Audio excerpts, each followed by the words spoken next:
look at this. The Cowboys and Eagles, the faves in a tie at plus 120. Then the Giants and Commanders both sit long shots at plus 1,000. Washington's getting better odds than New York to make the playoffs. Things that make you go, oh, okay. The Commanders plus 310 to get in, while the Giants are plus 440 people. So we're going to start with, you piece of shit. Say it, the Cowboys. What's the question? Come on. Oh, this is just a disaster. Oh no, what a disaster. What a disaster. Question? Oh, she's got a water gun? I'm going to get in such trouble. Our stage managers are like, this isn't a great look for me.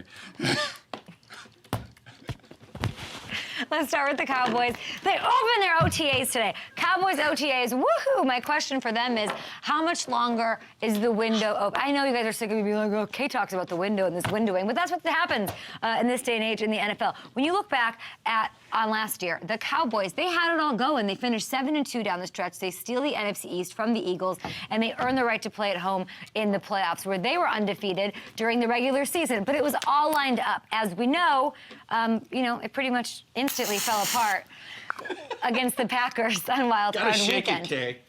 There's none left. What in the 99-cent store happened here? She goes, there's another one.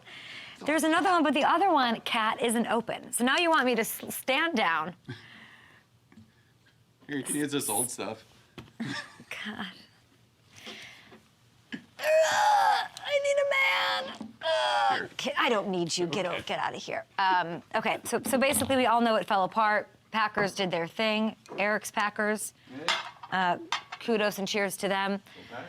It has been a rough offseason for the Cowboys from a court of public and fandom opinion. It just truly has been from the playoffs. A lot of people have been hard on that and harping about the non-moves in free agency. The bigger issue and the question about how much longer is this window open is this. 40% of their starting offensive line is gone.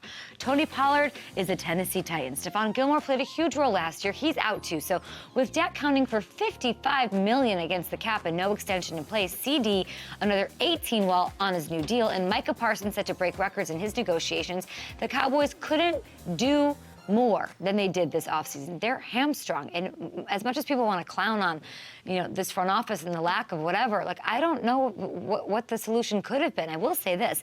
While the roster, did definitely lose some pieces, they got a little skinny, the team is loaded with talent.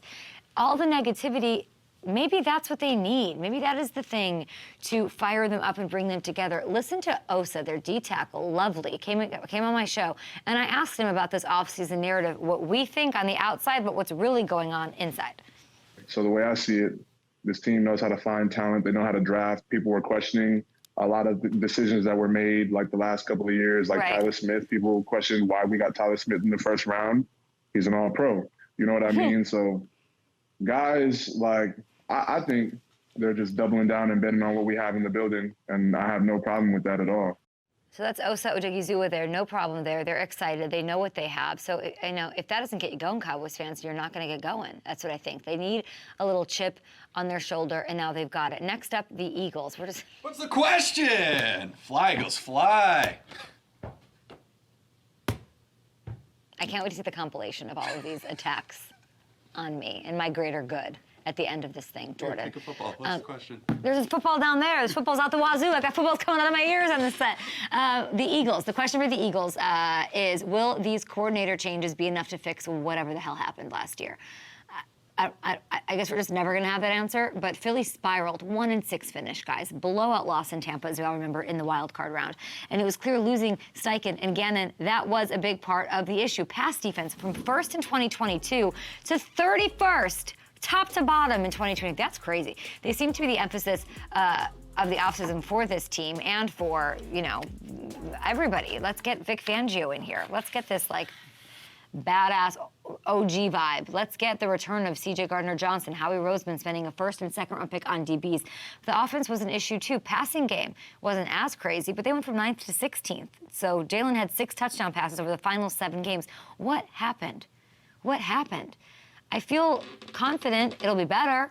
They got the talent. I don't know what happened. It's scary that they had so much talent and they couldn't get it done. You couldn't get up in those last games. I don't understand. Fangio, I like him. I trust him. He's got an ability.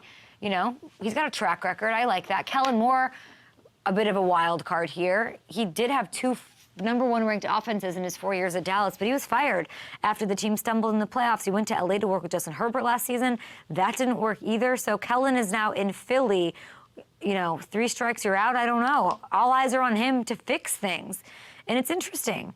Even though he was hired 3 months ago, he spoke to the media for the first time just last week. We have not heard from Kellen Moore, the left-handed one.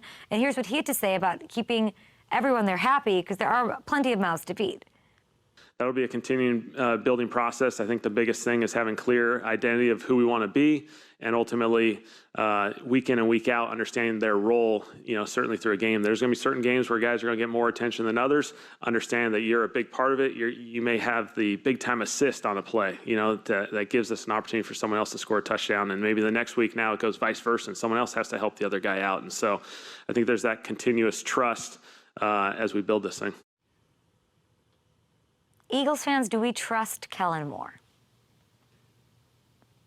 I'd love to hear from you, Eagles fans. Do we trust Kellen Moore to do this? Because it's a big task. You could think it's easy. He has so much talent at his disposal. He couldn't have more talent. Saquon's in the mix now. And that's great, but he's going to have to manage all of that. Do we trust him to manage all of that? These stars, they've gotten their paydays. Keeps, you know, everybody patient, so hopefully it does work and Kellen can spread the ball around. It's not even that's the issue, but do we trust he can get the best out of this team? That what happened last year doesn't translate. This is not a patient fan base. They know the window is now. This hire could end up making or breaking the Nick Sirianni era in Philly. I trust Nick that he made the right hires and that they can do their thing. It's fascinated by the Eagles this year. Okay, now the Giants. What's the question? Come on. Oh, come on. There we go.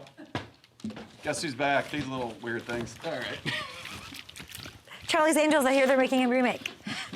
McGee. Oh, boy. My question for the Giants is, what version of Daniel Jones are we getting? Let's dig into this. DJ was at OTAs yesterday, took the field for the first time since that season-ending knee injury last year. We've been through a lot with DJ as a show, okay? And there are no more excuses for Daniel Jones. The Giants went and said, okay, bud, we're gonna go get you Malik Neighbors. They upgrade the offensive line. They steal Devin Singletary to replace Saquon after his breakout year in Houston. So we'll see what happens with Waller. Either way, this is the best situation he has had as a New York Giant, as an NFL quarterback, in fact. So he, you know, he looked, there were so many flashes back in 2022. Let's not forget those. And if he can look like that, the guy who had 5 interceptions, 22 touchdowns, and torched the Vikings in the playoffs, that team, that guy leading the team can make some noise. And it's not wishful thinking. It's not like it was forever ago. It's 2022. If Daniel struggles, out the gates, then I don't know. Ooh, okay, all right, Vikings at Washington. Okay, winnable. Browns, I can say, okay, anything short, here's how I'll put it. Anything short of 2-2 over these first 4 weeks, the leash will not be long, okay? Especially with the injury guarantee in his deal. Not gonna happen. Drew Lock, Tommy DeVito, friend of the show, he didn't come on, his agent came on. And I wouldn't be surprised if we see a quick hook from Dable to try. Why are you laughing? That was such a moment. I loved it. It was one of the best moments from last year. But it'll be them, and it'll be Dable trying to jumpstart this thing if it doesn't work. And I don't think that Daniel has that long to prove it. So that schedule was important to show, and it's going to be Daniel's job is to not make it a decision, because it's a decision that they have on their plate week in, week out with Daniel Jones out there. Okay, finally, the Washington Commanders. And what's the question?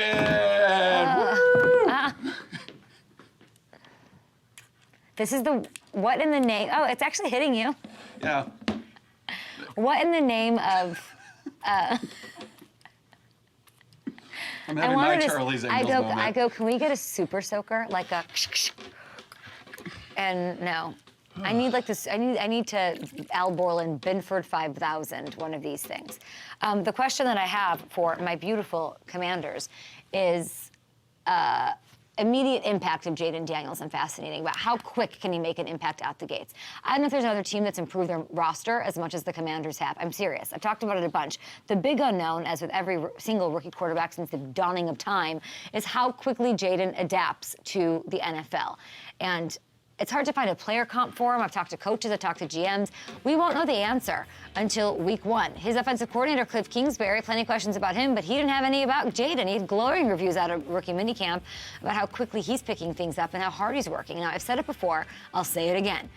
If Jayden has it, even if he's above average. I'm not asking for, C.J. Stroud week 11 through from the jump, but if he's giving us Pro Bowl level play, I do think we'll see the Commanders in the mix for a playoff spot down the stretch with what Dan Quinn and what Adam Peters have done to turn this roster around. So for me, it's less, is he the guy? He's the guy, but how quick can he get it going so this team can be taken seriously in the playoffs? Their Super Bowl odds are bananas.